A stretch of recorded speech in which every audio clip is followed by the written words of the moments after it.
전에 우리가 각성 인텐시브라는 프로그램을 했어요. 두 사람이 짝을 지어서 이렇게 마주보고 앉습니다.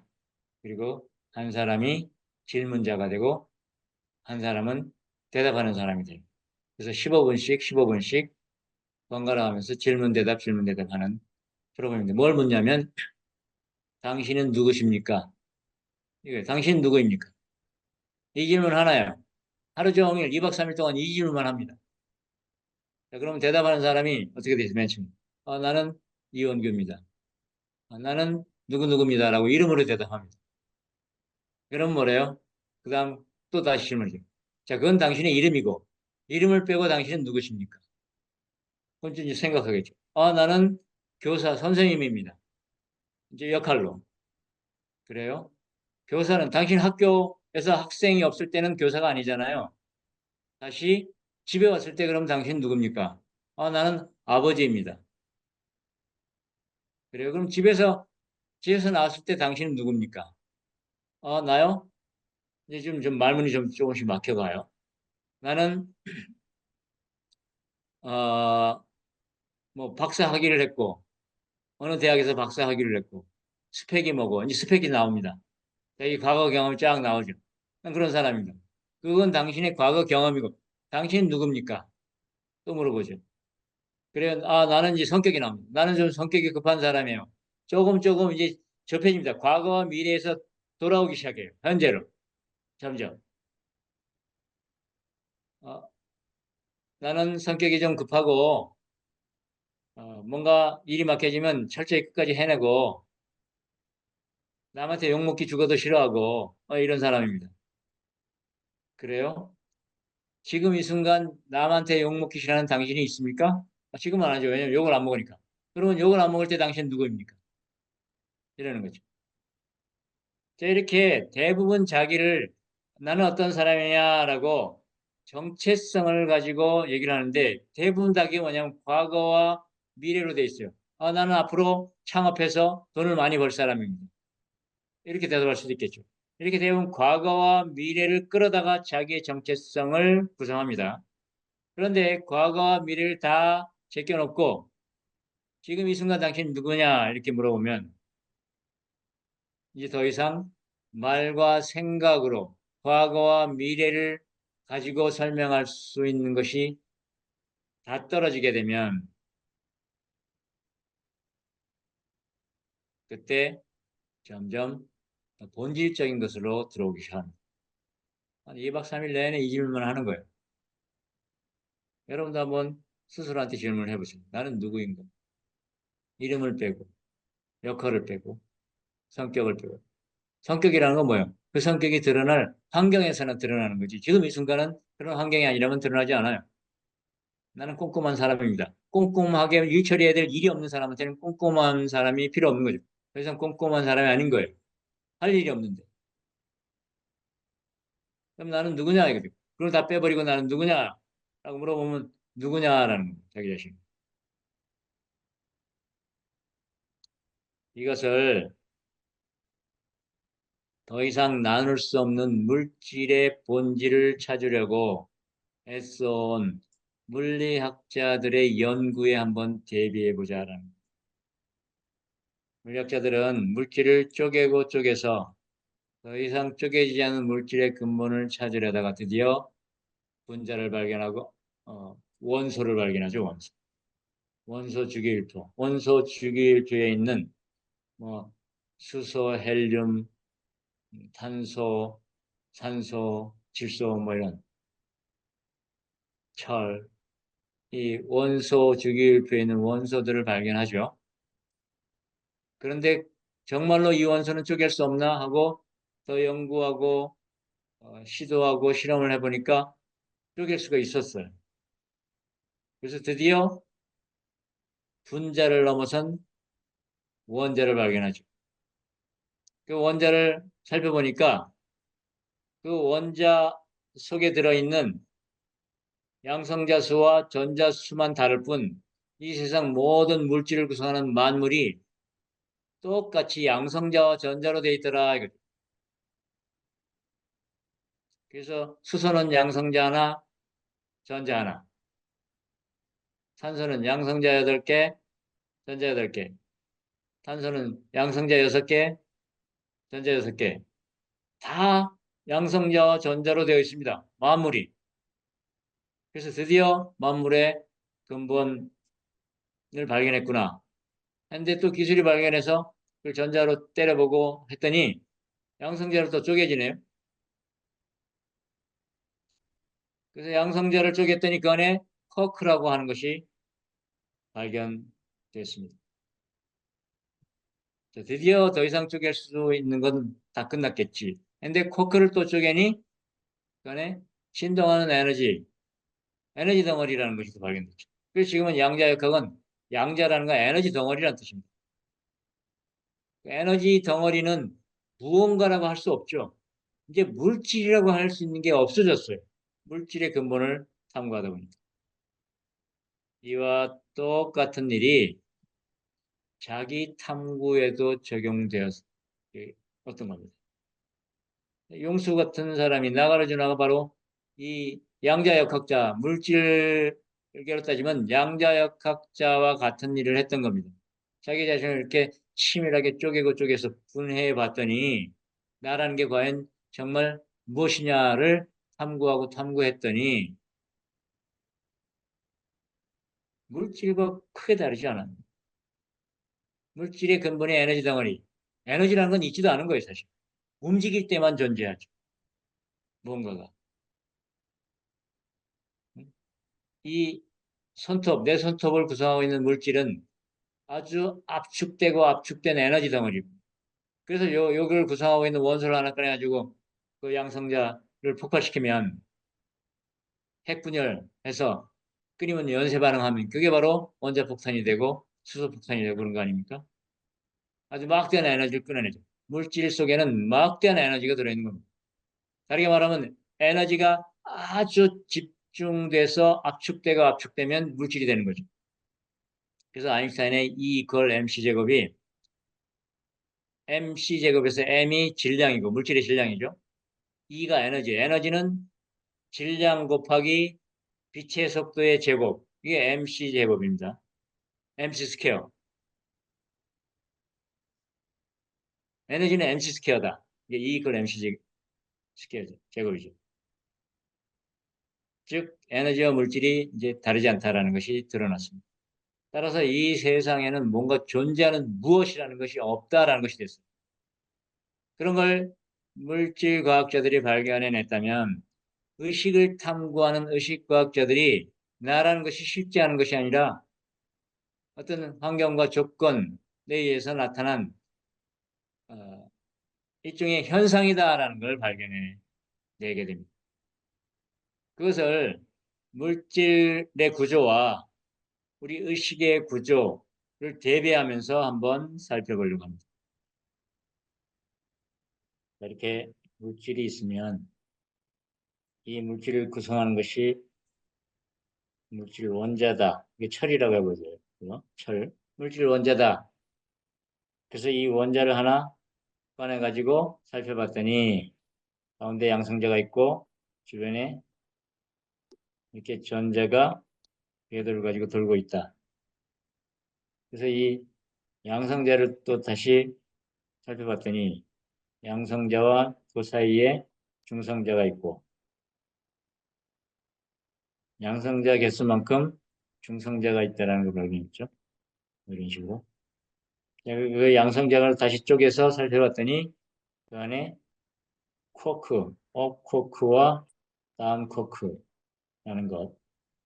그리고 이상하게 업 쿼크와 다운 쿼크가 이게 불균형이잖아요. 그래서 중성자는 쓸모없는 줄 알았는데 양성자는 플러스니까 서로 반발력에서 튀어나가야 되는데 왜 튀어나가지 않느냐를 연구하다 보니까 아, 양성자 안에 있는 쿼크가 둘은 다운 쿼크, 하나는 업 쿼크라면 그 옆에 있는 중성자 속에 다운 쿼크 하나, 업 쿼크 2개 해가지고 얘네들이 이렇게 짝을 지고 있어서 서로 하나의 균형을 잡아서 이 안에서 뭉쳐 있을 수 있구나를 발견한 거죠. 그리고 이 쿼크는 에너지 덩어리고 이것이 지금까지 밝혀낸 양자역학의 확정된 논리입니다. 이론이죠. 자, 그러면 이와 똑같은 일이 우리 자아를 구성하는 모습에도 적용되고 있다라는 겁니다. 그럼 한번 살펴볼까요? 자, 예를 들어서 우리가 나는 교사다라고 해요. 교사는 학생에 대한 교사죠. 학생이 없으면 나는 교사다라고 말할 수 없죠. 나라는 것도 없는 겁니다. 그래서 나인 교사와 대상인 학생을 살펴보니, 우선 나를 살펴보니, 교사는 어떤 사람을 교사라고 해요?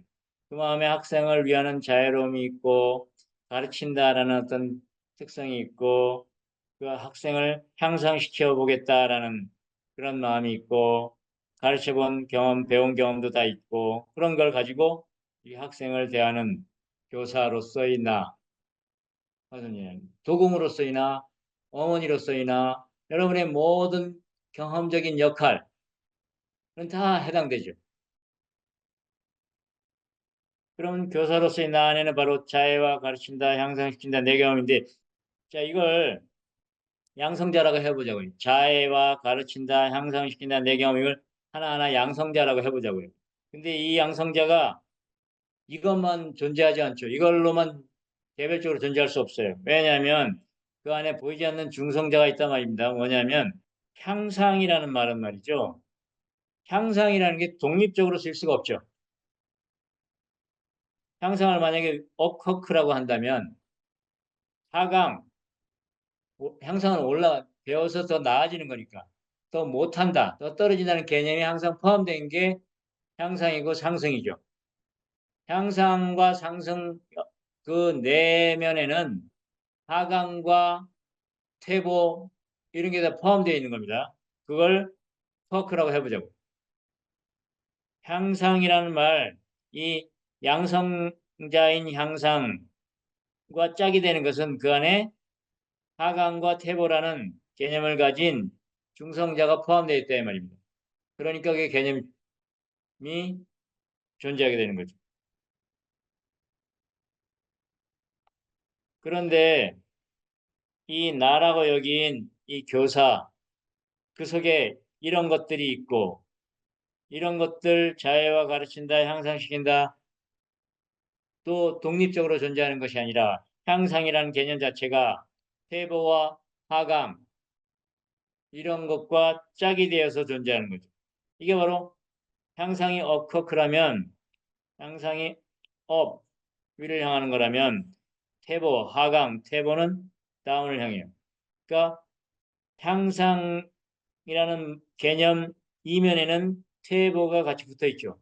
빛이라는 개념 이면에 그림자 어둠이 같이 다니듯이 나는 훌륭해라는 말 개념 뒤에는 못났어라는 개념이 있듯이 나는 우월해라는 느낌이 있다면 나보다 못해라는 개념을 같이 갖고 있는 거죠. 그렇기 때문에 우월감을 느끼는 사람은 비굴함도 늘 더 크게 느끼게 되어 있다라는 이 이원적인 개념으로 되어 있다라는 거죠. 이 안에 이 나라가 여긴 나는 교사야라는 이 원자를 구성하는 하나하나의 개념 그것들은 이렇게 이원적인 것으로 되어 있고 그 이원적인 것은 독립해서 존재하는 것이 아니라 서로 의존적으로 존재한다라는 그것이 아까 말한 이 원자에 들어있는 양성자를 쪼갰더니 업커크와 다음 커크로 되어 있다는 거. 이 소립자죠. 소립자는 그 에너지 덩어리고 에너지 덩어리로 구성된 양성자도 당연히 에너지 덩어리고 에너지 덩어리로 구성된 원자도 그리고 원자로 구성된 물질도 다 에너지 덩어리가 된다라는 거예요. 그러니까 실체에는 없다가 되는 거예요. 물질 세계. 똑같이 나라고 여기는 그 마음도 역시 이원적인 개념으로 되어 있는 이원적인 경험이죠. 내가 훌륭한 경험을 했어. 라고 여긴다면 훌륭하지 못한 그 개념을 포함한 그 이원적인 개념으로 되어 있는 나는 교사야라는 정체성. 나는 의사야라는 정체성 뭐예요? 환자가 있어야 되죠. 환자가 없으면 내가 만약 나는 의사라면 환자가 없으면 나는 그럼 사라집니까? 나는 사라지지 않잖아요. 그러니까 나는 의사는 아닌 겁니다. 내 본질이 의사는 아닌 거죠. 나는 교사라고 한다면 나는 내 본질이 교사는 아닌 거예요.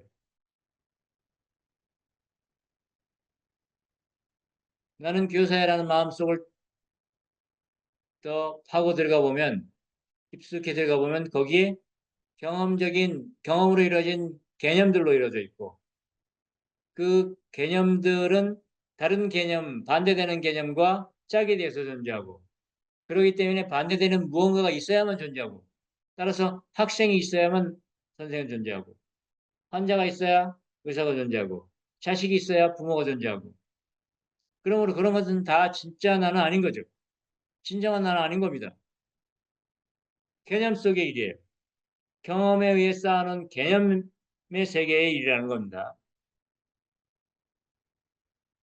그래서 나는 누구인가라고 물으면 앞에서 말했듯이 우리는 스스로에게 먼저는 이름이 나오고 역할이 나오고 직업이 나오고 하게 되지만 그 직업을 가지고 또는 역할을 가지고 깊숙이 파고들면 그 안에는 대상이 있어야만 존재하는 그런 이원적인 정체성일 뿐이지 실제 하는 나는 아니다라는 거죠. 반쪽의 개념으로서의 나인 거죠. 역할이라는 게 다. 이렇게 선생으로서 교사로서의 나를 구성하는 경험과 그 안에 향상과 퇴보의 개념 이런 것들은 변함없는 나라고 할 수 없는 겁니다. 상주하는 나라고 할 수 없는 거죠. 따라서 교사는 진정한 내가 아니고 또 학생이었을 때 교사라는 것은 실제하지도 않습니다. 근데 우리는 학생이 없어도 교사로서의 나는 존재 이렇게 믿을 거 아닙니까? 그때의 나는 교사로서의 나가 아닌 거죠. 그래서. 그러므로 교사는 진정한 내가 아닌 겁니다. 이, 이 모습을 여러분이 나라고 생각하는 모든 것에 적용해 보라 이 말이에요. 직업과 역할과 성격에도. 성격도 마찬가지 아닙니까? 나는 급한 사람이야 라고 한다면 급한 일을 만났을 때나 급한 사람이죠. 뭔가 급하게 처리해야 될 상황을 만났을 때 급한 사람이지 조용히 이완하고 편안하게 누웠을 때 급한 사람은 사라지고 없습니다. 그러므로 그것은 상주하지 않기 때문에 상주하는 나는 아는 거예요. 나의 본질은 아니다 이 말이에요.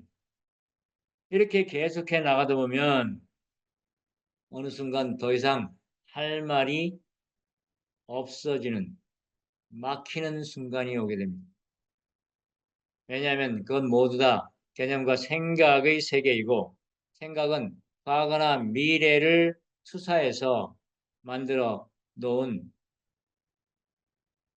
가상의 세계이기 때문에 가상의 예, 개념들이고 추상적인 개념들이기 때문에 그렇습니다. 그러나 삶은 지금 이 순간 일어나고 있죠. 실제 하고 있는 것은 지금 이 순간이에요. 그러므로 진정한 나를 발견하려면 이 순간으로 돌아와야 됩니다. 그래서 이제 아까 말한 대로 각성 인텐시브가 점점점 이 순간으로 돌아오게 만듭니다. 그럼 지금 당신은 누굽니까? 그러면 더 이상 생각과 개념의 세계가 아니라 드디어 느낌의 세계로 넘어오게 됩니다. 그러면서 점점 느낌으로 대답하기 시작해요. 당신은 누구입니까? 이렇게 물으면 이제 그때는 나는 지금 존재하는 존재자입니다. 뭐 이렇게 말이죠. 나는 지금 여기 있습니다. 나는 지금 존재합니다. 이렇게 말해요. 나는 지금 존재하고 있다거나 나는 현존하고 있다거나 라는 대답을 하게 되죠. 자, 그러면 또다시 질문이 들어옵니다. 그럼 그 현존하는 당신은 누구십니까? 라고 물으면 나는 지금 이 순간 숨 쉬고 있는 자, 숨을 지금 쉬고 있으니까 또는 뭔가 의식하는 자 또는 감각하는 자 라고 대답하게 되는 거죠. 자, 그러면 이제 또 질문 들어가요. 질문이 멈추지 않습니다. 그러면 그 의식하는 자는 누굽니까? 그 숨쉬는 자는 누구입니까? 숨쉬는 자는 누구입니까? 이렇게 물어보면. 그러면 거기는 어떤 자라는 게 없어요. 숨이 쉬어지고 있을 뿐이죠. 거기에 어떤 의식하는 자라는 건 없어요. 의식이 되어지고 있을 뿐인 거죠. 이 정도가 되면 이제 마음은 몸과의 동일시만 없다면 있음이나 존재감 쪽으로 옮겨오게 됩니다. 그리고 드디어는 존재감, 나는 존재한다는 존재감을 초점을 맞추게 되고 이제 대답도 더 이상 하지 않아야겠 때문에 당신은 누구십니까? 그러면 존재감 속으로 들어갑니다. 나는 지금 존재감을 느낍니다. 존재한다는 걸 느낍니다. 존재감을 느끼는 당신은 누굽니까? 그러면 존재감을 의식하는 의식으로 초점이 옮겨집니다.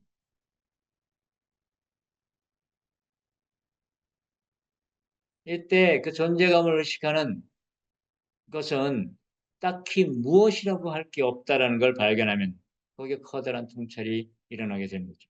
아, 존재감을 의식하는 자라는 건 어떻게 잡을 수가 없구나. 몸과 동일시되지만 않았다는. 이렇게 존재감이 의식된 쪽으로 옮겨가게 되는 겁니다. 뭔가 아주 깊은 자기 탐구를 해왔던 사람은 그렇지 않은 사람은 여기서 이제 헷갈리기 시작하죠. 헛돌기 시작합니다. 자기 탐구를 안 했던 사람. 이렇게 나는 누구인가를 묻기 시작하면 이런 일이 벌어지는데 이 모든 과정에서 나라는 의식되는 느낌은 결코 상주하는 무엇이 아닙니다. 매번 달라지죠. 처음에는 이름과 동일시된 생각과 느낌, 감정들 또는 역할과 지위 같은 스토리, 마음이 만들어내는 스토리들. 역할과 지위는 자기 역할과 지위를 행사할 상황이 없으면 아무 쓸모 없는 거예요.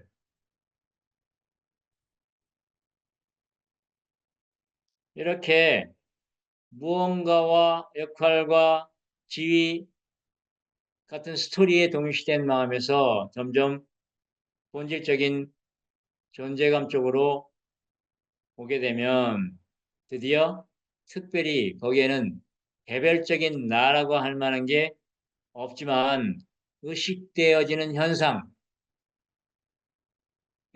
초점이 맞춰지게 되면서 점차로 깊은 내적인 변화가 일어나게 되죠. 그리고 거기 어떤 변함없는 나가 없다라는 걸 발견하게 되는 겁니다.